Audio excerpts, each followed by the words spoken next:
ನಮಸ್ತೆ. ನಾನು ನಿಮ್ಮ Pushpanjali. Welcome back to my channel. ಇವತ್ತು ನಾನು ಬೆಳಗ್ಗೆನೆ ವ್ಲಾಗ್‌ನ ಸ್ಟಾರ್ಟ್ ಮಾಡಿದ್ದೀನಿ. ಇನ್ನು ಟಿಫನ್ ಎಲ್ಲ ಏನೂ ಮಾಡ್ಲಿಲ್ಲ. ಸರಿ ಏನ್ ಮಾಡೋದು ಅಂತ ಯೋಚನೆ ಮಾಡ್ಕೊಂಡು, ಹಂಗೆ ನಮ್ಮ ಮನೆಯವ್ರದ್ದು ಬಟ್ಟೆ ಎಲ್ಲ ನಾನು ಐರನಿಂಗ್ ಎಲ್ಲ ಕೊಡ್ಬೇಕಿತ್ತು. ಸೊ ಅದು ನೈಟೇ ಅಂದ್ರೆ ನೆನ್ನೆ ಈವ್ನಿಂಗೇ ಕೊಡೋಣ ಅಂತ ಅಂದ್ಬಿಟ್ಟು ತಂದು ಇಲ್ಲಿ ಸೋಫಾ ಮೇಲೆ ಹಾಕಿದ್ದೆ. ಆಮೇಲೆ ಏನೋ ಕೆಲ್ಸಗಳು ಮಾಡ್ಕೊಂಡು ಆಗ್ಲಿಲ್ಲ. ಸರಿ ಬೆಳಿಗ್ಗೆನೆ ಕೊಡೋಣ ಅಂದ್ಬಿಟ್ಟು ಅದನ್ನೆಲ್ಲ ಸೆಗ್ರಿಗೇಟ್ ಮಾಡ್ತಾ ಇದ್ದೆ. ಶರ್ಟ್ ಒಂದ್ ಕಡೆ, ಪ್ಯಾಂಟ್ ಒಂದ್ ಕಡೆ ಅಂತ ಹೇಳಿ. ಸೊ ಆಮೇಲೆ ನಮ್ಮನೆಯವರು ಮೇಲಿಂದ ಅವರು ಎದ್ದು ಕೆಳಗ್ ಬಂದು ನೋಡ್ಬಿಟ್ಟು ಬಿಡು ನಾನೇ ಕೊಟ್ಟು ಬರ್ತೀನಿ ಅಂತ ಹೇಳಿದ್ರು. ಯೂಶಲಿ ಒಂದ್ ಆಂಟಿ ಬಂದು ತಗೊಂಡೋಗೋರು ಮನೆಗೇನೆ. ಬಟ್ ಇವಾಗ ಅವರು ಸ್ವಲ್ಪ ದಿನ ಏನೋ ಆಗೋದಿಲ್ಲಮ್ಮ, ಬೇರೆ ಹೊರ್ಗಡೆ ಕೊಡಿ, ಆಮೇಲೆ ಬೇಕಾದ್ರೆ ನಾನೇ ಬರ್ತೀನಿ ಅಂದ್ರು. ಅವ್ರು ಬರೋವರ್ಗುನು ಬೇರೆ ಕಡೆ ಕೊಡ್ತಾ ಇದೀವಿ.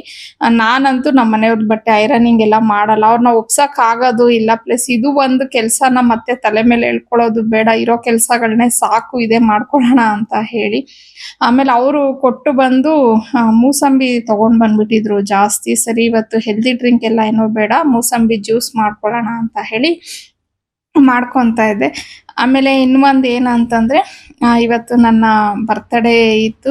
ಸೊ ಮನೆಯವರು ಅದಕ್ಕೆ ಟಿಫನ್ ಎಲ್ಲ ಏನೂ ಮಾಡಬೇಡ, ಜ್ಯೂಸ್ ಒಂದು ಮಾಡು, ನಾನು ಔಟ್ಸೈಡ್ ಇಂದ ಆರ್ಡರ್ ಮಾಡ್ಕೊಳ್ಳೋಣ ಟಿಫನ್ ಅಂತ ಹೇಳಿದ್ರು. ನನಗೂ ಇವತ್ತು ಪೂಜೆ ಎಲ್ಲ ಮಾಡೋದಿತ್ತು. ಇಲ್ಲ ಬೇಡ, ಸಿಂಪಲ್ ಆಗಿ ಏನಾದರೂ ಮಾಡ್ತೀನಿ ಅಂತ. ಅಂದ್ರೆ ನನಗೆ ಯೂಶಲಿ ಔಟ್ಸೈಡ್ ಟಿಫನ್ ಅಷ್ಟೊಂದು ಲೈಕ್ ಆಗೋದಿಲ್ಲ. ಸಿಂಪಲ್ ಆಗಿ ಏನಾದರೂ ಮಾಡ್ತೀನಿ ಅಂತ ಅಂದ್ಬಿಟ್ಟು ಹೇಳ್ದೆ. ಇಲ್ಲ ಪರವಾಗಿಲ್ಲ, ಇವತ್ತು ನಿನ್ ಬರ್ತ್ಡೇ, ಏನು ಮಾಡಬೇಡ, ನನ್ನ ಕೈಲಂತೂ ಏನು ಮಾಡ್ಕೊಡಕ್ ಆಗಲ್ಲ ನಿನ್ಗೆ, ಅಟ್ಲೀಸ್ಟ್ ಔಟ್ ಸೈಡ್ ಇಂದ ಆದ್ರೂ ಏನಾದ್ರೂ ತರಿಸ್ತೀನಿ ಅಂತ ಹೇಳಿದ್ರು. ಬಟ್ ನನಗೆ ಇಷ್ಟ ಇಲ್ಲ ಪರ್ಸ್ನಲಿ. ಆದ್ರೆ ಮಕ್ಳೇನಂತಂದ್ರೆ, ಅಮ್ಮ ಪ್ಲೀಸ್ ಅಮ್ಮ, ಪಪ್ಪ ತರಿಸ್ತೀನಿ ಅಂತಿದಾರಲ್ವಾ, ಪ್ಲೀಸ್ ಅಮ್ಮ ಇವತ್ತು ನೀವೇನು ಮಾಡಬೇಡಿ, ಲೈಕ್ ಆ ಥರ. ಅವರು ಪಾಪ ಡೈಲಿ ಅವರು ಹೆಲ್ಪ್ ಮಾಡಿ ಮಾಡಿ ಇದಾಗಿರತ್ತೆ. ಸೊ ಬರ್ತ್ಡೇ ಅಂತಂದ್ರೆ ಕೆಲವೊಬ್ಬರಿಗೆ ಒಂಥರ ಒಂದು ಫೀಲ್ ಇರುತ್ತಲ್ವಾ.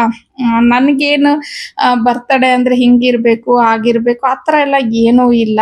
ಲಾಸ್ಟ್ ಇಯರು ಪಾಪ ಹನಿ ನಿಜವಾಗ್ಲೂ ತುಂಬಾ ಒಳ್ಳೆ ಸರ್ಪ್ರೈಸ್ ಎಲ್ಲ ಕೊಟ್ಟಿದ್ಲು.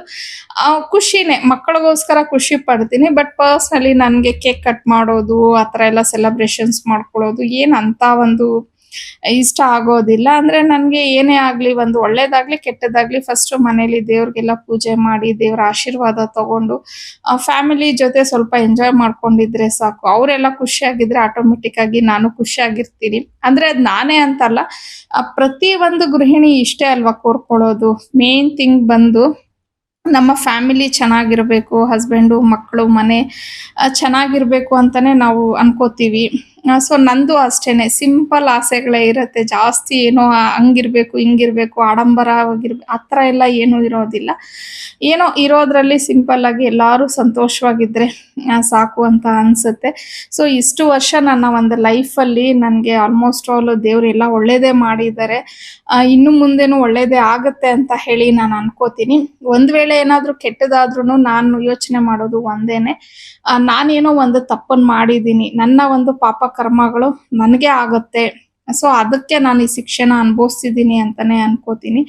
ಅದಕ್ಕೆ ನಾನು ಸಾಧ್ಯವಾದಷ್ಟು ದೇವ್ರ ಹತ್ರ ಒಂದನ್ನೇ ಕೋರ್ಕೊಳ್ಳೋದು, ನನ್ನಿಂದ ಈ ಬೇರೆಯವ್ರಿಗೆ ಯಾರಿಗೂ ಕೆಟ್ಟದ್ದು ಆಗದೆ ಇರೋಂಗೆ ನನ್ಗೆ ಆ ಶಕ್ತಿ ಕೊಡಪ್ಪ. ನಾನು ಯಾರಿಗೂ ತೊಂದರೆ ಮಾಡಬಾರ್ದು, ಯಾರಿಗೂ ಕೆಟ್ಟದ್ದು ಬಯಸ್ಬಾರ್ದು, ಯಾರಿಗೂ ನನ್ನಿಂದ ಯಾವುದೇ ರೀತಿಯ ಒಂದು ಅಂದ್ರೆ ಬೇರೆಯವ್ರ ಕಣ್ಣೀರ್ಗೆ ನಾನ್ ಕಾರಣ ಆಗ್ಬಾರ್ದು ಅಂತಾನೆ ಹೇಳಿ ನಾನು ಬಯಸ್ತಾ ಇರ್ತೀನಿ. ಇದನ್ನ ನಾನು ತುಂಬಾ ನಂಬ್ತೀನಿ ನಿಜವಾಗ್ಲು. ಅಂದ್ರೆ ನಾವ್ ಯಾರ ಕಣ್ಣಿಗಾದ್ರೂ, ಅಂದ್ರೆ ಒಂದ್ ನಿಮಿಷ ನಾವ್ ಯಾರನ್ನಾದ್ರೂ ನೋವ್ಸಿದೀವಿ, ಯಾರ ಕಣ್ಣೀರ್ಗೆ ನಾವು ಕಾರಣ ಆಗಿದ್ದೀವಿ ಅಂದ್ರೆ ಇಮಿಡಿಯೇಟ್ ಆಗಿ ನಿಜವಾಗ್ಲೂ ನಮ್ಗದು ಕರ್ಮ ರಿಟರ್ನ್ಸ್ ಅಂತ ಹೇಳ್ತೀವಲ್ವಾ, ಅದ್ ನಮಗ್ ರಿಟರ್ನ್ ಆಗೇ ಆಗುತ್ತೆ. ಇದು ನಾನು ಸ್ವಂತವಾಗೂ ತುಂಬಾ ಸತಿ ಅನುಭವನ ಮಾಡ್ಕೊಂಡಿದ್ದೀನಿ. ಹಂಗಾಗಿನೇ ನಾನು ಆದಷ್ಟು ಪ್ರಯತ್ನ ಪಡ್ತಾ ಇರ್ತೀನಿ ಬೇರೆಯವ್ರಿಗೆ ಯಾರಿಗೂ ನನ್ನಿಂದ ತೊಂದರೆ ಆಗ್ಬಾರ್ದು ಅಂತ. ಆದ್ರೆ ಕೆಲವು ಸತಿ ಏನಾಗತ್ತೆ, ಗೊತ್ತಿದ್ದೋ ಗೊತ್ತಿಲ್ದಿರನೋ ನಾನು ಒಬ್ಬೊಬ್ರು ಮನಸ್ಸನ್ನ ನೋಯಿಸ್ಬಿಡ್ತೀನಿ. ಆಮೇಲೆ ಇಮಿಡಿಯೇಟ್ ಆಗಿ ಅದು ನನಗೂ ರಿಪೀಟ್ ಹೊಡೆಯುತ್ತೆ. ನಾನು ಆಮೇಲೆ ತುಂಬಾ ಸಫರ್ ಪಡ್ತೀನಿ ಅದರಿಂದ. ಸೊ ಇವತ್ತು ನನ್ನ ಬರ್ತ್ಡೇ ದಿನಾನು ನಾನು ದೇವ್ರನ್ನ ಅದನ್ನೇ ಕೋರ್ಕೊಂತಾ ಇದ್ದೆ. ಇಷ್ಟು ವರ್ಷ ನಾನು ಯಾವ ರೀತಿ ಇದೀನೋ ಕಮಿಂಗ್ ಇಯರ್ಸ್ ಸಹ ನಂದು ಇದೇ ರೀತಿ ಇರ್ಲಿ. ನೆಕ್ಸ್ಟುನು ನನ್ನಿಂದ ಒಬ್ರಿಗೆ ಒಳ್ಳೇದಾಗದೇ ಇದ್ರೂ ಪರವಾಗಿಲ್ಲ, ಆದ್ರೆ ಯಾರೊಬ್ರಿಗೂ ಕೆಟ್ಟದಾಗಬಾರ್ದು. ಮೇನ್ ನಾನು ಅದನ್ನ ಯೋಚನೆ ಮಾಡ್ತಿರ್ತೀನಿ. ಯಾಕಂದ್ರೆ ನಾವು ಎಷ್ಟೋ ಸತಿ ಒಳ್ಳೇದ್ ಮಾಡ್ಬೇಕು ಅಂತ ಹೇಳಿ ಪ್ರಯತ್ನ ಅಂತೂ ಪಡ್ತೀವಿ. ಬಟ್ ಗೊತ್ತೋ ಗೊತ್ತಿಲ್ದಿರನೋ ಅವ್ರಿಗೆ ಇಂಡೈರೆಕ್ಟ್ ಆಗಿ ನಾವು ಕೆಟ್ಟದ್ದೇ ಆಗೋಗ್ಬಿಡತ್ತೆ. ಹಂಗಾಗಿನೇ ನಾನು ಇದನ್ನ ಅನ್ಕೋತೀನಿ, ನನ್ನಿಂದ ಯಾರಿಗೂ ನಾನು ಒಳ್ಳೇದ್ ಮಾಡದೇ ಇದ್ರು ಪರವಾಗಿಲ್ಲಪ್ಪ, ಆದ್ರೆ ಕೆಟ್ಟದಂತೂ ಆಗ್ಬಾರ್ದು ಅಂದ್ಬಿಟ್ಟು. ಬಟ್ ಇನ್ನೊಂದು ನನ್ಗೆ ಒಂದು ಕ್ವಶನ್ ಬಂದಿತ್ತು. ಅಂದ್ರೆ ಯೂಶುವಲಿ ನಾನು ಎಲ್ಲೂ ಸೋಷಿಯಲ್ ಮೀಡಿಯಾದಲ್ಲಿ ನನ್ನ ಬರ್ತ್‌ಡೇ ಬಗ್ಗೆ ನಾನೆಲ್ಲೂ ಏನು ಇದು ಮಾಡಿರ್ಲಿಲ್ಲ. ಅದೇ ಹೇಳದ್ನಲ್ಲ, ಅಷ್ಟೊಂದು ನನ್ಗೂನು ಬರ್ಡೇಸ್ ಬಗ್ಗೆ ಇಂಟ್ರೆಸ್ಟ್ ಇಲ್ಲ ಅಷ್ಟೇನೆ. ಬಟ್ ಯಾರೋ ಒಬ್ರು ನನ್ಗೆ ಪರ್ಸನಲ್ ಆಗಿ ಡಿಎಂ ಅಂದ್ರೆ ಅವ್ರಿಗೆ ನನ್ನ ಬರ್ತ್‌ಡೇ ನೆನ್ಪಿಟ್ಕೊಂಡು ಮಾಡಿದ್ರು. ಸೊ ನೀವು ಈ ತರ ಈ ಅನಾಥಾಶ್ರಮಗಳಿರತ್ತೆ, ವೃದ್ಧಾಶ್ರಮಗಳಿರತ್ತಲ್ವಾ, ಸೊ ಬರ್ತ್‌ಡೇಸನ್ನ ನೀವು ಆ ಥರ ಎಲ್ಲ ಸೆಲೆಬ್ರೇಷನ್ ಮಾಡ್ಕೊಳ್ಳೋದು ಯಾಕೆ ಮಾಡಲ್ಲ ಮ್ಯಾಮ್ ಅಂತ ಹೇಳಿ. ನಾನು ನನ್ನ ಒಂದು ಪರ್ಸನಲ್ ಒಪಿನಿಯನ್ ಹೇಳ್ತೀನಿ. ಅಂದ್ರೆ ನಾನು ಬೇರೆಯವ್ರು ಆ ಥರ ಮಾಡ್ಕೊಳ್ಳೋರ್ನ ಯಾರನ್ನೂ ನಾನು ಜಡ್ಜ್ ಮಾಡ್ತಾ ಇಲ್ಲ. ಆದ್ರೆ ನನಗೆ ಪರ್ಸನಲ್ ಆಗಿ ಆ ಥರ ಒಂದು ವೃದ್ಧಾಶ್ರಮಗಳಾಗಿರ್ಬೋದು, ಯಾವುದೇ ಒಂದು ಆಶ್ರಮಗಳಿಗೆ ಹೋಗಿ ಬರ್ತ್‌ಡೇ ಸೆಲೆಬ್ರೇಷನ್ ಮಾಡ್ಕೊಳ್ಳೋದು ಇಷ್ಟನೇ ಇಲ್ಲ. ಹಂಗಾಗಿ ನಾವು ನಮ್ಮ ಫ್ಯಾಮಿಲಿಲಿ ಯಾರ್ ಬರ್ಡೇಸ್ ಆದ್ರೂ ನಾವು ಹೋಗಿ ಮಾಡಲ್ಲ. ಇದಕ್ಕೂ ಒಂದು ರೀಸನ್ ಇದೆ. ನನ್ಗೆ ಅಂದ್ರೆ ನಮ್ಮ ಹನಿ ಹುಟ್ಟಿದಾಗ ಫಸ್ಟ್ ಇಯರ್ ಬರ್ತ್‌ಡೇಗೆ, ಇಲ್ಲ ಫಸ್ಟ್ ಇಯರ್ ಅಲ್ಲ, ಐ ಥಿಂಕ್ ಸೆಕೆಂಡ್ ಇಯರ್ ಬರ್ತ್‌ಡೇಗೆ ನಾವೊಂದು ಆಶ್ರಮಗೆ ಹೋಗ್ಬಿಟ್ಟು ಅವಳನ್ನ ಕೇಕ್ ಕಟ್ ಮಾಡಿಸ್ಬಿಟ್ಟು ಊಟ ಹಾಕ್ಸಿದ್ವಿ ಈ ಮಕ್ಕಳಿಗೆ. ಆಮೇಲೆ ಹನಿಗೆ ಊಟ ಮಾಡಿಸ್ಕೊಂಡು ನಾನು ಈಚೆ ಒಂದು ಇದ್ರ ಮೇಲೆ ಕುತ್ಕೊಂಡು ಅವಳಿಗೆ ಊಟ ಮಾಡಿಸ್ತಾ ಇದ್ದೆ. ಅವಾಗ ಒಂದು ಪುಟ್ಟ ಮಗು, ಐ ಥಿಂಕ್ ಆ ಮಗುಗೆ ಒಂದು 5 ವರ್ಷ, 6 ವರ್ಷ, 7 ವರ್ಷ ಇರುತ್ತೆ ಏಜು. ಆ ಮಗು ಹಂಗೆ ಬಂತು ಅಂದ್ರೆ ಹನಿ ಸ್ವಲ್ಪ ಕ್ಯೂಟ್ ಆಗಿದ್ಲಲ್ಲೋ, ಮಾತಾಡಿಸ್ತಾ ಇತ್ತು, ಮುದ್ದು ಮಾಡ್ತಾ ಇತ್ತು. ಅವಾಗ ಮಾತಾಡ್ಕೊಂಡು ಹನಿಗೆ ಆ ಮಗು ಹೇಳ್ತಾ ಇದೆ, ನೀನು ತುಂಬಾ ಅದೃಷ್ಟ ಮಾಡಿದ್ಯಾ, ನಿನ್ಗೆ ಈ ತರ ಅಪ್ಪ ಅಮ್ಮ ಸಿಕ್ಕಿದ್ದಾರೆ, ನೀನ್ ತುಂಬಾ ಲಕ್ಕಿ ಅಂತ ಹೇಳ್ತಾ ಇತ್ತು. ನಿಜವಾಗ್ಲೂ ಆ ಮಾತು ನನ್ಗೆ ಎಷ್ಟು ಮನ್ಸಿಗೆ ಅನ್ನಿಸ್ಬಿಡ್ತು ಅಂದ್ರೆ ನಾವೇನ್ ಅನ್ಕೋತೀವಿ ಅಂದ್ರೆ ಅಲ್ಲಿ ಹೋಗ್ಬಿಟ್ಟು ಮಕ್ಕಳಿಗೆ ಕೇಕು ಇದೆಲ್ಲ ಕೊಟ್ಬಿಟ್ಟಾಗ ಅವ್ರಿಗೆ ಖುಷಿ ಆಗುತ್ತೆ. ಖಂಡಿತ ಇಲ್ಲ, ಮಕ್ಕಳಿಗೆ ತುಂಬಾ ನೋವಾಗುತ್ತೆ. ಬಿಕಾಸ್ ನಮ್ಗೆ ಈ ತರ ಲೈಫ್ ಇಲ್ಲ, ನಮ್ಗೆ ಅಪ್ಪ ಅಮ್ಮ ಇಲ್ಲ ಅನ್ನೋದು ಇಂಡೈರೆಕ್ಟ್ ಆಗಿ ಎಲ್ಲೋ ನಾವು ಆ ಮಕ್ಕಳ ಮನ್ಸನ್ನ ನೋಯಿಸ್ಬಿಡ್ತೀವಿ ಅಂತ ಹೇಳಿ ನನ್ಗೆ ಅವತ್ತು ಅನ್ನಿಸ್ತು. ಸೊ ಡಿಸೈಡ್ ಆದೆ, ಖಂಡಿತ ಇನ್ಮೇಲೆ ಯಾವುದೇ ಕಾರಣಕ್ಕೂ ಬರ್ತ್‌ಡೇಸನ್ನ ಈ ತರ ಸೆಲೆಬ್ರೇಷನ್ ಮಾಡೋದಾಗ್ಲಿ, ಇಲ್ಲ ನಮ್ ಬರ್ತ್‌ಡೇ ಇದೆ ಅಂತ ಅನ್ಬಿಟ್ಟು ಅಲ್ಲೋಗಿ ಏನಾದ್ರು ಕೊಡೋದಾಗ್ಲಿ ನಾವು ಮಾಡಲ್ಲ. ಅಂದ್ರೆ ನಾವು ಬೇರೆ ದಿನ ಕೊಡ್ತೀವಿ. ಸೊ ನಾನು ಎಷ್ಟೋ ಸತಿ ಈ ತರ ಡೊನೇಷನ್ ಕೊಡಕ್ಕೆ, ಅಂದ್ರೆ ರೆಗ್ಯುಲರ್ ಆಗಿ ಕೊಡೋರನ್ನ ಕೇಳ್ತಿರ್ತಾರೆ, ಮೇಡಮ್ ನಿಮ್ ಬರ್ತ್‌ಡೇ ಡೇಟ್ ಹೇಳಿ, ಮಕ್ಕಳದು ಹೇಳಿ, ನಾವು ಮಕ್ಕಳ ಕೈಲೆಲ್ಲ ಈ ತರ ವಿಶ್ ಮಾಡಿ. ನಾನು ಹೇಳ್ತೀನಿ, ಇದು ಬರ್ತ್‌ಡೇ ಆನಿವರ್ಸರಿ ನೀವ್ ಯಾವ್ದು ವಿಶ್ ಮಾಡ್ಸೋದು ಬೇಡ ಅವ್ರ ಕಡೆಯಿಂದ. ಆ ಮಕ್ಳಿಗೂ ಗೊತ್ತಾಗೋದು ಬೇಡ ನಮ್ಮ ಕಡೆಯಿಂದ ಏನೋ ಒಂದು ಆಗ್ತಿದೆ ಅಂತ ಹೇಳಿ. ನಮ್ಮ ಹೆಸರನ್ನ ಮಾತ್ರ ನೀವು ಖಂಡಿತ ಎಲ್ಲೂ ಮೆನ್ಷನ್ ಮಾಡಬೇಡಿ ಅನ್ಬಿಟ್ಟೆ ನಾನು, ಅಂದ್ರೆ ನಾವ್ ಇದನ್ನ ಫಾಲೋ ಮಾಡ್ತೀವಿ. ಹಂಗಾಗಿ ನಮ್ಮ ಬರ್ಡೇಸ್ ದಿನ ಅಂತ ಕೊಡೋದು ಅದನ್ನ ನಾನು ನಿಜವಾಗ್ಲೂ ಒಪ್ಪೋದಿಲ್ಲ. ಕೊಡೋ ಮನಸ್ಸಿದ್ರೆ ನಾವು 365 ದಿನದಲ್ಲಿ ಯಾವ ದಿನ ಬೇಕಾದ್ರೂ ಕೊಡ್ಬೋದು. ಸೊ ನಾವು ಅದನ್ನ ಮಾಡ್ತೀವಿ. ಬಟ್ ಅದು ನನ್ಗೆ ಎಲ್ಲಾ ಕಡೆ ಹೇಳ್ಕೊಳ್ಳೋದಕ್ಕೆ ಖಂಡಿತ ಇಷ್ಟ ಇಲ್ಲ. ಆದ್ರೆ ಒಂದು ಫೌಂಡೇಶನ್ ಅವ್ರು ಮಾತ್ರ ನನ್ನ ರಿಕ್ವೆಸ್ಟ್ ಮಾಡ್ಕೊಂಡಿದ್ದಾರೆ, ಮ್ಯಾಮ್ ನೀವ್ ಈ ತರ ಏನಾದ್ರು ನೀವು ಯೂಶುವಲಿ ನೀವು ಮಾಡ್ತಿರ್ತೀರಾ ಅಲ್ವಾ, ನೀವು ಬೇರೆಯವ್ರ ಅಂದ್ರೆ ಕೆಲವರು ಡೌಟ್ ಪಡ್ತಿರ್ತಾರೆ ಅಲ್ವಾ, ಆತರ ಫೌಂಡೇಶನ್ಸ್ಗೆ ಪೇಮೆಂಟ್ ಮಾಡ್ಬೋದು ಮಾಡಬಾರ್ದು, ಇದು ಫೇಕ್, ಯಾಕಂದ್ರೆ ತುಂಬಾ ಜನ ಫೇಕ್ ಮಾಡಿದ್ದಾರೆ ಇದನ್ನ. ಸೊ ಆತರ ನನ್ನನ್ನು ಅವರು ಕೇಳಿದಾಗ ಅದನ್ನ ಮಾತ್ರ ನಾನು ಹೇಳಿದ್ದೀನಿ, ಖಂಡಿತ ಇವಾಗ ಎಲ್ಲಿವರೆಗೂ ನನ್ನ ಕೈಲಿ ಮಾಡಕ್ಕಾಗುತ್ತೋ ಅಲ್ಲಿವರೆಗೂ ನಾನು ಮಾಡ್ತೀನಿ. ನನ್ನ ಕೈಲಿ ಆಗಲ್ಲ, ಇನ್ನೂ ಎಕ್ಸ್ಟ್ರಾ ನಿಮ್ಗೆ ಸಪೋರ್ಟ್ ಸಿಸ್ಟಮ್ ಬೇಕು ಅಂದಾಗ ಮಾತ್ರ ನಾನು ಇದ್ರ ಬಗ್ಗೆ ಹೇಳಿ ನಿಮ್ಗೆ ಇಂಡೈರೆಕ್ಟ್ ಆಗಿ ಬೇರೆ ತರ ಏನಾದ್ರು ಹೆಲ್ಪ್ ಮಾಡಕ್ಕಾದ್ರೆ ಮಾಡ್ತೀನಿ ಅಂತ ಹೇಳಿ. ಸೊ ಅಷ್ಟೇನೆ. ಅದು ಬಿಟ್ರೆ ನನ್ಗೆ ಹೋಗಿ ಅವ್ರಿಗೆ ಕೇಕ್ಸ್ ಕೊಡಬಾರ್ದು, ಚಾಕ್ಲೇಟ್ ಆ ಥರ ಏನೂ ಇಲ್ಲ. ಅದು ನನ್ನ ಒಂದು ಪರ್ಸನಲ್ ಒಪಿನಿಯನ್. ಆ ಥರ ಹೋಗಿ ಮಕ್ಕಳ ಮನಸ್ಸನ್ನ ನೋವ್ಸೋ ಬದಲು ನಮಗ್ ಮಾಡ್ಬೇಕು ಅನ್ನೋ ಒಂದು ಮನಸ್ಸಿದ್ರೆ ನಾವು ಯಾವತ್ತಾದ್ರೂ ಮಾಡ್ಬೋದು. ಅದನ್ನ ಈ ಬರ್ಡೇಸ್ಗೆ ಆನಿವರ್ಸರೀಸ್ಗೆ ಮಾಡ್ಕೋಬೇಕು ಅಂತ ಇಲ್ಲ. ಹಂಗಾಗಿನೇ ನಮ್ಮ ಮನೇಲಿ ನಾವ್ ಯಾವುದೇ ಒಂದು ಬರ್ತ್‌ಡೇ ಆನಿವರ್ಸರೀಸ್ಗೆ ಆ ಥರ ಮಾಡಿಲ್ಲ. ಪ್ಲಸ್ ಇನ್ನೊಂದ್ ಏನಂದ್ರೆ ನನಗೆ ಆ ಥರದ್ದನ್ನೆಲ್ಲ ಖಂಡಿತ ಶೂಟ್ ಮಾಡಿ ಹಾಕಕ್ಕೆ ಇಷ್ಟ ಇಲ್ಲ. ಸೊ ವೈ ನನ್ನ ಒಂದು ಚಾನಲ್ ಅಲ್ಲಿ ನೀವು ಆ ಥರದ್ದು ಯಾವ್ದು ನೋಡಿಲ್ಲ. ನನ್ಗಿದನ್ನ ಒಂದು ಅವ್ರ ಪಾಪ ಕೇಳಿದ್ರು, ಯಾಕೆ ಅನ್ನೋದು ನೀವು ಶೇರ್ ಮಾಡಿ, ಬಿಕಾಸ್ ಎಷ್ಟೋ ಜನ ನಿಮ್ಮನ್ನ ನೋಡ್ತಿರ್ತಾರೆ, ಅವ್ರ ಮೈಂಡಲ್ಲೂ ಒಂದು ಇರುತ್ತಲ್ವಾ, ಯಾಕೆ ಇವ್ರು ಈ ತರ ಎಲ್ಲ ಮಾಡಲ್ಲ, ತುಂಬಾ ಜನ ಮಾಡ್ತಾರೆ ಅನ್ನೋದು ಅಂದ್ಬಿಟ್ಟು. ಹಂಗಾಗಿ ಇದ್ರ ಬಗ್ಗೆ ನಾನು ಶೇರ್ ಮಾಡ್ತಿದ್ದೀನಿ ಅಷ್ಟೇ.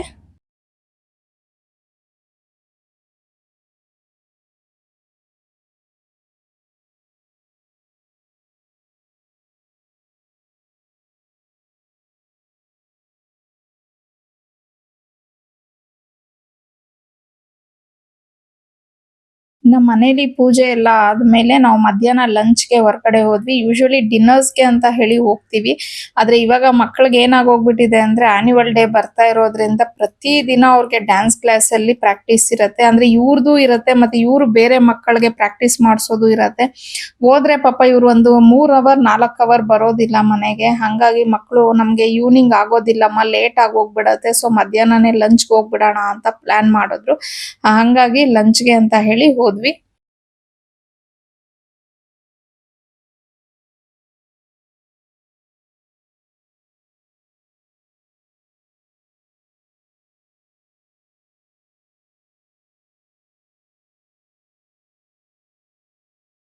Once again welcome back to my channel. ಇನ್ನು ನಿನ್ನೆ ನನಗೆ ವ್ಲಾಗ್ನ ಕಂಟಿನ್ಯೂ ಮಾಡೋಕ್ಕಾಗಲಿಲ್ಲ. ಆಲ್ಮೋಸ್ಟ್ ಮಧ್ಯಾಹ್ನ ಬಂದ ಮೇಲೆ ಮನೆಯವರು ಸ್ವಲ್ಪ ಎಲ್ಲೋ ಕೆಲಸ ಇದೆ ಅಂತ ಹೋದರು. ಇನ್ನು ನಾನು ಆ್ಯಸ್ ಯೂಶುವಲ್ ಬಂದಮೇಲೆ ಸ್ವಲ್ಪ ಫ್ರೆಶ್ನಪ್ ಎಲ್ಲ ಆಗಿ ಅದು ಇದು ಕೆಲಸಗಳಿತ್ತು, ಹಾಗಾಗಿ ಅದನ್ನೆಲ್ಲ ನಾನೇನು ಶೂಟ್ ಮಾಡ್ಕೊಳ್ಲಿಲ್ಲ. ಸೊ ಇದು ನೆಕ್ಸ್ಟ್ ಡೇ. ಇವಾಗಲೂ ಅಷ್ಟೇ ಬೆಳಿಗ್ಗೆಯಿಂದ ಸ್ವಲ್ಪ ಬ್ಯುಸಿ ಇದೆ, ಅಂದರೆ ಹೊರಗಡೆ ಹೋಗಿದ್ದೆ, ಕೆಲಸ ಇತ್ತು ಅಂದ್ಬಿಟ್ಟು. ಈಗ ಸಂಜೆ ಆಲ್ಮೋಸ್ಟ್ 6 ಕಾಲ ಆಗಿದೆ ಟೈಮು. ಇವಾಗ ಇದು ವ್ಲಾಗ್ನ ಎಂಡ್ ಮಾಡಬೇಕಲ್ವಾ. ಹಾಗೇನೆ ಈ ನನ್ನ ಬರ್ತ್ಡೇಗೆ ನನ್ನ ಮಕ್ಕಳು ಮತ್ತು ಮನೆಯವರು ಏನು ಗಿಫ್ಟ್ ಕೊಟ್ಟರು ಅನ್ನೋದನ್ನು ಸಹ ಹೇಳೋಣ ಅಂದ್ಬಿಟ್ಟು ಅಗೇನ್ ವ್ಲಾಗ್ನ ಕಂಟಿನ್ಯೂ ಮಾಡ್ತಾ ಇದ್ದೀನಿ. ಸೊ ಫಸ್ಟ್ ಗಿಫ್ಟ್ಸ್ ವಿಷಯಕ್ಕೆ ಬಂದ್ಬಿಡೋಣ. ನಮ್ಮ ಮನೆಯವ್ರದ್ದು ತೋರಿಸ್ಬಿಡ್ತೀನಿ. ಆ್ಯಕ್ಚುಲಿ ಈ ಸತಿ ನನಗೆ ಒಂದು ಸ್ವಲ್ಪ ಸರ್ಪ್ರೈಸಿಂಗಾಗೆ ಇದೆ ಗಿಫ್ಟು. ಯಾಕಂದರೆ ನಾನು ಎಕ್ಸ್ಪೆಕ್ಟ್ ಮಾಡಿಲ್ಲ ಈ ಥರ ಗಿಫ್ಟು ಕೊಡ್ತಾರೆ ಅಂತ ಅಂದ್ಬಿಟ್ಟು. ಆಗಲೇ ಓಪನ್ ಎಲ್ಲ ಮಾಡಿ ಇಟ್ಟಿದ್ದೀವಿ. ಇದು ಬಂದು ನಮ್ಮ ಮನೆಯವರು ಕೊಟ್ಟಿರೋ ಅಂಥದ್ದು ಗಿಂಬಲ್. ಅಂದರೆ ನನ್ನ ಒಂದು ಶೂಟಿಗೆ ಯೂಸ್ಫುಲ್ ಆಗುತ್ತೆ ಅಂತ ಹೇಳಿ ಗಿಂಬಲ್ನ ಕೊಟ್ಟಿದ್ದಾರೆ. ನಿಜ ಹೇಳ, ನನಗೆ ಇದನ್ನ ಹೆಂಗೆ ಯೂಸ್ ಮಾಡೋದು ಅಂತ ಗೊತ್ತಿಲ್ಲ. ಸೊ ಸ್ವಲ್ಪ ಅದೆಲ್ಲ ನೋಡ್ಕೊಬೇಕು.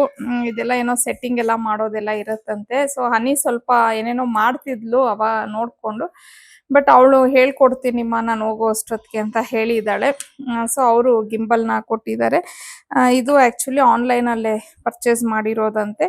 ಅದ್ರದ್ದು ಲಿಂಕನ್ನು ನಾನು ನಮ್ಮ ಮನೆಯವ್ರನ್ನ ಕೇಳಿ ಕೊಡ್ತೀನಿ ನಿಮಗೆ.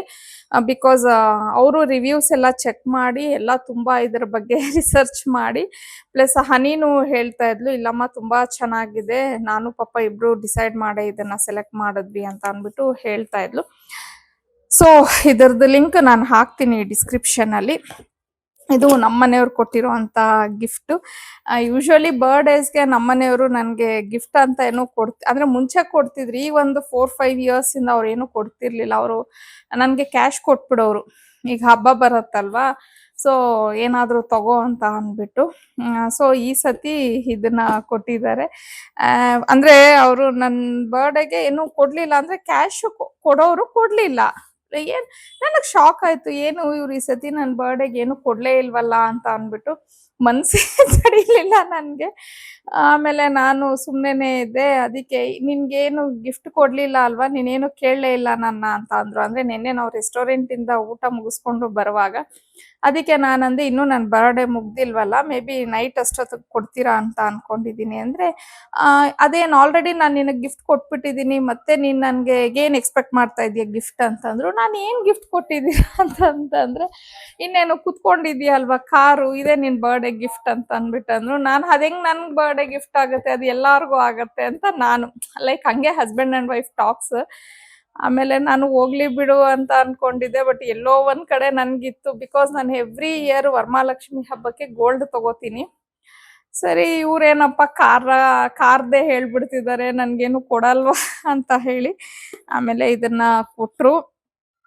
ಸೊ ಖುಷಿ ಆಯಿತು ನನಗಂತೂ ನಿಜವಾಗ್ಲೂ, ಬಿಕಾಸ್ ನನಗೆ ಅವಶ್ಯಕತೆ ಇದೆ ಇದು ಗಿಂಬಲ್ಲು. ನಾನು ತಗೋಬೇಕು ಅನ್ಕೊತಿದ್ದೆ.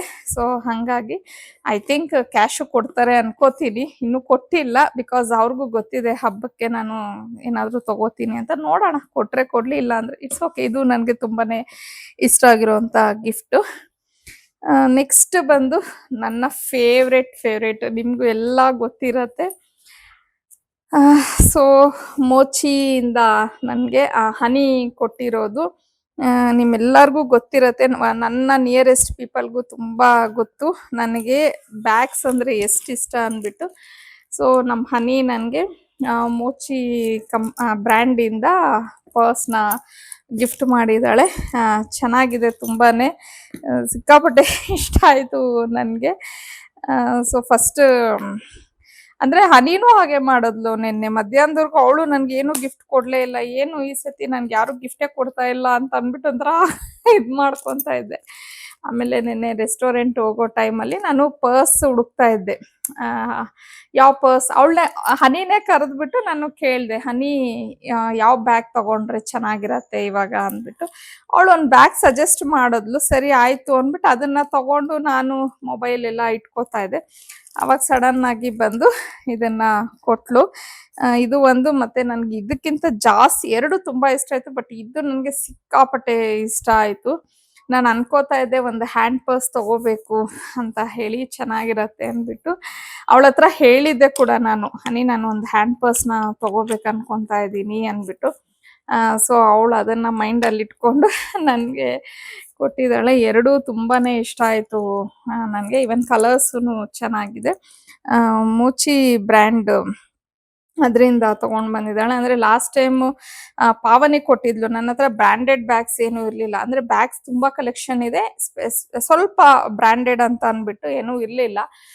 ಲಾಸ್ಟ್ ಟೈಮ್ ಪಾವನಿ ಲ್ಯಾವಿದು ಕೊಟ್ಟಿದ್ಲು, ಈ ಸತಿ ಹನಿ ಮೂಚಿ ಕೊಟ್ಟಿದ್ದಾಳೆ. ನೋಡೋಣ ನೆಕ್ಸ್ಟ್ ಟೈಮ್ ಇನ್ಯಾರು ಯಾವ ಬ್ರ್ಯಾಂಡ್ನ ಕೊಡ್ತಾರೆ ಅಂತ ಹೇಳಿ. ಸೊ ಇದು ಮತ್ತೆ ನಮ್ಮ ಪಾವನಿ ನಿಜವಾಗ್ಲು ಇದನ್ನ ಕೊಟ್ಟಿದ್ದಾಳೆ. ಐ ಥಿಂಕ್ ನಿಮಗೆ ಕಾಣಿಸ್ತಿದ್ಯೋ ಇಲ್ವೋ, ಒಂದ್ ಸೆಕೆಂಡ್ ಮೇಲೆ ಇಟ್ಬಿಡ್ತೀನಿ. ಇದು ನಮ್ಮ ಪಾವನಿ ಕೊಟ್ಟಿರುವಂತ ಗಿಫ್ಟು. ಇನ್ನು ನಾವು ನೀಟಾಗಿ ಎಲ್ಲ ಓಪನ್ ಏನೂ ಮಾಡಿಲ್ಲ, ಬಿಕಾಸ್ ಇದು ಡೆಲಿವರಿ ಆಗಿದೆ ಇವತ್ತು ಬೆಳಗ್ಗೆ. ಸೊ ನಾನು ಸ್ವಲ್ಪ ಬ್ಯುಸಿ ಇದ್ದೆ. ಬ್ಯುಸಿ ಇದ್ರೂ ಪ್ಲಸ್ ಇದು ಸ್ವಲ್ಪ ಓಪನಿಂಗ್ ವಿಡಿಯೋ ಎಲ್ಲ ಬೇಕಿತ್ತು. ಅಂದ್ರೆ ನಾವು ಫ್ಲಿಪ್ಕಾರ್ಟ್ ಅಲ್ಲಿ ಆರ್ಡರ್ ಅಮೆಝಾನು ಫ್ಲಿಪ್ಕಾರ್ಟ್ ಗೊತ್ತಿಲ್ಲ, ಆನ್ಲೈನ್ ಅಲ್ಲೇ ಆರ್ಡರ್ ಮಾಡಿದ್ದು. ಸೊ ಅದು ಓಪನಿಂಗ್ ವಿಡಿಯೋ ಎಲ್ಲ ಕೊಡ್ಬೇಕು, ಅಂದ್ರೆ ಏನಾದ್ರೂ ನಮ್ಗೆ ಅದು ಪ್ರಾಬ್ಲಮ್ ಆದ್ರೆ ರಿಟರ್ನ್ ಹಾಕ್ಬೇಕು ಅಂತ ಅಂದ್ಬಿಟ್ಟು ಜಸ್ಟ್ ಅದಕ್ಕೆ ಇನ್ನೂ ನಾವೇನು ಇದು ಮಾಡಿಲ್ಲ, ಸುಮ್ಮನೆ ತೆಗ್ದಷ್ಟು ನೋಡಿದೀವಿ ಅಷ್ಟೇನೆ. ಇದು ಬಂದು ಆಕ್ಚುಲಿ ಪ್ರಿಂಟರ್. ಅಂದ್ರೆ ಇವಾಗ ನಾನು ಅರ್ನಿ ಕಲೆಕ್ಷನ್ಸ್ ಏನು ಇದೆ ನಮ್ದು, ಅದಕ್ಕೆ ನನಗೆ ತುಂಬಾ ಅವಶ್ಯಕತೆ ಇತ್ತು ಅಂತಾನೆ ಹೇಳ್ಬೋದು. ಯಾಕಂದ್ರೆ ಇವಾಗ ಹನಿ ಇದ್ದಾಳೆ, ಹನಿ ಇರೋದ್ರಿಂದ ನನಗೆ ಸ್ವಲ್ಪ ಹೆಲ್ಪ್ಫುಲ್ ಆಗ್ತಾ ಇದೆ ಹನಿ ಕಲೆಕ್ಷನ್ದು. ಬಟ್ ಆಮೇಲೆ ಸ್ವಲ್ಪ ನಾನು ಒಬ್ಳೆ ಆಗೋದ್ರೆ ಕಷ್ಟ ಆಗತ್ತೆ ಅಂತ ಹೇಳಿ ನನ್ನ ಪಾವನಿ ಇದನ್ನ ಸೆಲೆಕ್ಟ್ ಮಾಡಿ ಕೊಟ್ಟಿದ್ದಾಳೆ. ನಿಜವಾಗ್ಲೂ ಬೆಳಿಗ್ಗೆ ಇದು ಬಂದಿದ ತಕ್ಷಣ ಡೆಲಿವರಿ ನನ್ಗಂತೂ ನಂಬಕ್ಕೆ ಆಗ್ಲಿಲ್ಲ, ಮಗು ಎಷ್ಟು ಚೆನ್ನಾಗಿ ತಲೆ ಓಡಿಸಿದಾಳೆ ಅಂತ ಅಂದ್ಬಿಟ್ಟು ತುಂಬಾನೇ ಖುಷಿ ಆಯ್ತು. ಆಲ್ಮೋಸ್ಟ್ ಇದೂನು ಅಷ್ಟೇ, ನಮ್ಮ ಮನೆಯವರು, ಹನಿ, ಪಾವನಿ ಎಲ್ಲಾರು ಸೇರಿ ಇದು ರಿವ್ಯೂಸ್ ಎಲ್ಲ ಚೆಕ್ ಮಾಡಿ, ಮತ್ತೆ ನನ್ನ ತಮ್ಮ ಒಬ್ಬ ಇದ್ದಾನೆ, ಅವನು ಎಲ್ಲ ತಿಳ್ಕೊಂಡು ಅವನು ಎಲ್ಲ ಸ್ವಲ್ಪ ಚೆಕ್ ಮಾಡಿ ಇದನ್ನ ತರಿಸಿರೋದಂತೆ. ಸೊ ಎಲ್ಲ ಪರ್ಫೆಕ್ಟ್ ಆಗಿದೆ. ಬಟ್ ಆದ್ರೂ ಒನ್ಸ್ ನಾವು ಇದನ್ನ ಚೆಕ್ ಮಾಡ್ಕೋಬೇಕಲ್ವಾ, ಹೆಂಗ್ ಬರುತ್ತೆ ಏನು, ನಮ್ಗೆ ಯೂಸ್ಫುಲ್ ಆಗುತ್ತಾ ಇಲ್ವಾ ಇದು ಪ್ರಿಂಟರ್ ಅಂತ ಅಂದ್ಬಿಟ್ಟು. ಸೊ ಇದು ನಮ್ಗೆ ಓಕೆ ಆಗಿದೆ ಎಲ್ಲ ಅಂತಂದ್ರೆ ಆಮೇಲೆ ಬೇಕಾದ್ರೆ ನಾನು ಇದ್ರ ರಿವ್ಯೂಸ್ ಎಲ್ಲ ಕೊಟ್ಟು ನಿಮ್ಗೆ ಡಿಸ್ಕ್ರಿಪ್ಷನ್ ಅಲ್ಲೂ ಇದ್ರ ಬಗ್ಗೆ ಮೆನ್ಷನ್ ಮಾಡ್ತೀನಿ. ಯಾಕಂದ್ರೆ ನನ್ಗೇನು ಗೊತ್ತಿಲ್ದಿರೋ ವಿಚಾರನ ಹೇಳೋದು ತಪ್ಪಾಗುತ್ತೆ. ಫಸ್ಟ್ ನಾನ್ ತಿಳ್ಕೊಂಡು ಆಮೇಲೆ ಬೇಕಾದ್ರೆ ನಾನು ಇದ್ರ ಬಗ್ಗೆ ನಿಮ್ಗೆ ಡೀಟೇಲ್ಸ್ನೆಲ್ಲ ಶೇರ್ ಮಾಡ್ತೀನಿ. ಬಟ್ HP ಕಂಪನಿ ಇದು ಕೊಟ್ಟಿರೋ ಅಂಥದ್ದು. ಸೊ ಈ ಸತಿ ಬರ್ಡೇ ನಿಜವಾಗ್ಲೂ ಒಂಥರ ನನಗೆ ಸರ್ಪ್ರೈಸು, ತುಂಬಾನೇ ಯೂಸ್ಫುಲ್. ಅಂದ್ರೆ ನನಗೆ ನಮ್ಮ ಮನೆಯವ್ರು ಗಿಂಬಲ್ ಕೊಡ್ತಾರೆ ಅಂತ ನಾನು ಎಕ್ಸ್ಪೆಕ್ಟ್ ಮಾಡಿಲ್ಲ. ಸೊ ಅವರು ಇದನ್ನೆಲ್ಲ ಕೊಟ್ಟಿದ್ದು ನಿಜವಾಗ್ಲೂ ಇದು ಒಂಥರ ನನಗೆ ಖುಷಿಯಾಗೇ ಇದೆ. ಎಲ್ಲಾರ ಗಿಫ್ಟ್ಸು ಇಷ್ಟ ಆಯ್ತು ನನಗೆ, ಒಬ್ರಿಗಿಂತ ಒಬ್ರು ಗಿಫ್ಟ್ ತುಂಬಾ ಚೆನ್ನಾಗಿತ್ತು. ಅಂದ್ರೆ ಎಲ್ಲಾರ ಗಿಫ್ಟು ನನಗೆ ತುಂಬಾ ಯೂಸ್ಫುಲ್ ಆಗುವಂಥದ್ದನ್ನ ಯೋಚನೆ ಮಾಡಿ ಕೊಟ್ಟಿದ್ದಾರೆ. ಹಿಂಗಿದೆ. ಇನ್ನ ನಾನು ಸಹ ಒಂದು ಗಿಫ್ಟ್ ನ ಮಾಡ್ಕೊಬೇಕು, ಅಂದ್ರೆ ವಾಚ್ ತಗೋಬೇಕಂತ ಅನ್ಕೊಂಡಿದ್ದೆ ಬರ್ಡೇಗೆ. ಆಕ್ಚುಲಿ ಹೋಗಿದ್ದೆ ನೋಡೋದಕ್ಕೆ, ಬಟ್ ನನ್ಗೆ ಯಾವುದು ಒಂದು ಇಷ್ಟ ಆಗ್ಲಿಲ್ಲ. ನಾನು ಯೂಶಲಿ ಟೈಟಲ್ನೇ ಜಾಸ್ತಿ ವಾಚಸ್ ನ ತಗೊಳ್ಳೋದು. ಕಲೆಕ್ಷನ್ ಯಾಕೋ ಅಲ್ಲಿ ಹೋಗಿದ್ದು ಶೋರೂಮ್ ಅಲ್ಲಿ ನನ್ಗೆ ಇಷ್ಟ ಆಗ್ಲಿಲ್ಲ. ಸರಿ ರೆಗ್ಯುಲರ್ ಆಗಿ ಹೋಗ್ತೀನಲ್ವಾ, ಅಲ್ಲೇ ಹೋಗೋಣ ಅನ್ಕೊಂಡಿದೀನಿ, ಬಟ್ ಆಗ್ಲಿಲ್ಲ. ನೋಡೋಣ, ಯಾವಾಗಾದ್ರೂ ತಗೋತೀನಿ, ಅದೇನು ಪರವಾಗಿಲ್ಲ. ಸೊ ಹೀಗಿದೆ ನನ್ನ ಗಿಫ್ಟ್ಸ್ ವಿಚಾರಕ್ಕೆ ಬಂದ್ರೆ. ಇವೆರಡು ಆನ್ಲೈನು. ಐ ಥಿಂಕ್ ಮೋಚಿ ಬಂದು ಇಲ್ಲಿ ನಮ್ಮ ಐ ಥಿಂಕ್ ಹತ್ರನೇ ಅನ್ಕೋತೀನಿ ನಮ್ಗೆ. ಅಲ್ಲಿ ಅಂದ್ರೆ ಶಾಪಲ್ಲಿ ತಗೊಂಡಿರೋದು. ಗೊತ್ತಿಲ್ಲ ಎಲ್ಲಿ ತಗೊಂಡ್ಲು ಅಂತ, ನನಗೂ ಗೊತ್ತಿಲ್ಲ. ಮೋಚಿ ಶಾಪ್ ನಮ್ಮ ಮನೆಗೆ ನಿಯರ್ ಇದೆಯಾ ಎಲ್ಲಿದೆಯಾ ಅಂತ, ಯಾವ ಗ್ಯಾಪಲ್ಲಿ ಹೋಗಿ ತಗೊಬಂದ್ಲು ಅನ್ನೋದು ಸಹ ನನಗೆ ಗೊತ್ತಿಲ್ಲ. ಬಟ್ ಇಲ್ಲೇ ಅಮ್ಮ ನಿಯರ್ ಇದೆ ಅಂತ ಮಾತ್ರ ಹೇಳಿದ್ಲು. ಅದು ಶಾಪು ಅದು ಮಾತ್ರ, ಇವೆರಡು ಆನ್ಲೈನು. ಸೊ ಅದೇ ಆಗ್ಲೇ ಹೇಳದ್ನಲ್ವ, ಇದು ಚೆನ್ನಾಗಿದೆಯಂತೆ. ಹನಿ ಆಲ್ರೆಡಿ ಎಲ್ಲ ನೋಡಿ ಸೆಟ್ ಮಾಡಿ ಇಟ್ಟಿದ್ದಾಳೆ. ಇದ್ರದ್ದು ಲಿಂಕನ್ನು ಹಾಕ್ತೀನಿ ಡಿಸ್ಕ್ರಿಪ್ಷನಲ್ಲಿ ಇದ್ರ ಬಗ್ಗೆ. ಸೊ ಫಸ್ಟ್ ನಾನು ತಿಳ್ಕೊಂಬಿಡ್ತೀನಿ, ಬಿಕಾಸ್ ನಾವು ಒಂದು ವೇಳೆ ನಮಗೆ ಸೆಟ್ ಆಗಿಲ್ಲ ಅಂದರೆ ನಾನು ಇದ್ರ ಲಿಂಕ್ ಹಾಕೋದು ಮತ್ತೆ ನಾವೇ ರಿಟರ್ನ್ ಕೊಟ್ಬಿಟ್ರೆ, ಲಿಂಕ್ ಹಾಕಿ ಪಾಪ ಯಾರಾದರೂ ನೀವು ಪರ್ಚೇಸ್ ಮಾಡಿ ನಿಮಗೆ ಅದು ತೊಂದರೆ ಆಗಬಾರ್ದು. ಸೊ ಹಾಗಾಗಿ ಸೊ ಈ ಥರ ಇತ್ತು ನನ್ನ ಗಿಫ್ಟು. ಮತ್ತು ಈಗ ನೆಕ್ಸ್ಟು ವ್ಲಾಗ್ ಐ ಥಿಂಕ್ ಇನ್ನು ವರಮಹಾಲಕ್ಷ್ಮಿ ಹಬ್ಬದ ಶಾಪಿಂಗ್ ಸ್ಟಾರ್ಟ್ ಮಾಡ್ತಾ ಇದ್ದೀನಿ. ಇನ್ನೂ ಮಾಡಿಲ್ಲ, ಮಾಡಬೇಕಂತ ಅಂದ್ಕೊಂಡಿದ್ದೀನಿ. ಸೊ ನನ್ನ ನೆಕ್ಸ್ಟ್ ವ್ಲಾಗ್ಸ್ ಅದೇ ಬರುತ್ತೆ. ಇನ್ನು ಮನೆಯದು ನಾರ್ಮಲ್ ಆಗಿ ಆ್ಯಸ್ ಯೂಶ್ವಲ್ ಕ್ಲೀನಿಂಗ್ ಇರುತ್ತೆ, ಅಡುಗೆನ ಟಿಫನ್ಗಳು ಮಾಡೋದು ಮತ್ತು ಅರ್ನಿ ಕಲೆಕ್ಷನ್ ಕೆಲಸಗಳು ಇದೇ ಇರುತ್ತೆ. ಹಾಗಾಗಿನೇ ನಾನು ಸ್ವಲ್ಪ ವ್ಲಾಗ್ಸನ್ನು ಮನೆಯದೇನು ಮಾಡ್ತಿಲ್ಲ. ಏನು ರಿಪೀಟಾಗಿ ಅದೇ ವ್ಲಾಗ್ಸನ್ನೇ ಹಾಕೋದು ಅಂತ ಹೇಳಿ, ಬಟ್ ಮಧ್ಯದಲ್ಲಿ ಒಂದೊಂದು ಹಾಕ್ತೀನಿ. ಸೊ ಅದಕ್ಕೆ ನಂದು ಇವಾಗ ವ್ಲಾಗ್ಸ್ ವೀಕ್ಲಿ ಓನ್ಲಿ 2 ಮಾತ್ರ ನಾನು ಡಿಸೈಡ್ ಆಗಿದ್ದೀನಿ. 2 ಹಾಕಿದ್ರೂ ಸ್ವಲ್ಪ ಇಂಟ್ರೆಸ್ಟಿಂಗ್ ಆಗಿರೋ ಥರ ನೋಡಿ ಹಾಕೋಣ ಅಂದ್ಬಿಟ್ಟು. ಇನ್ನು ನೆಕ್ಸ್ಟ್ ಎಲ್ಲ ನಂದು ವರಮಹಾಲಕ್ಷ್ಮಿ ಹಬ್ಬದ ಶಾಪಿಂಗ್ ವ್ಲಾಗ್ಸ್ ಬರುತ್ತೆ. ಸೊ ಹಾಗೆ ಸಪೋರ್ಟ್ ಮಾಡ್ತಾ ಇರಿ. ಇಲ್ಲಿವರೆಗೂ ಯಾವ ರೀತಿ ಸಪೋರ್ಟ್ ಮಾಡಿದ್ರು. ಇಲ್ಲಿಗೆ ಇವಾಗ ಈ ವ್ಲಾಗ್ನ ಎಂಡ್ ಮಾಡ್ತಾ ಇದ್ದೀನಿ. ಮತ್ತೆ ಒಂದು ವ್ಲಾಗಲ್ಲಿ ಖಂಡಿತ ಬೇಗನೆ ಸಿಗ್ತೀನಿ. ಸೊ ನಿಮ್ಮ ಸಪೋರ್ಟು ಮತ್ತು ನಿಮ್ಮ ಬ್ಲೆಸ್ಸಿಂಗ್ಸು ಸದಾ ನನ್ನ ಮೇಲೆ ಹೀಗೆ ಇರಲಿ ಅಂತ ಕೋರ್ಕೊಂತ ಮತ್ತೊಂದು ವ್ಲಾಗಲ್ಲಿ ಭೇಟಿ ಆಗ್ತೀನಿ. ಅಲ್ಲಿವರೆಗೂ ಬಾಯ್, ಸಿ ಯು.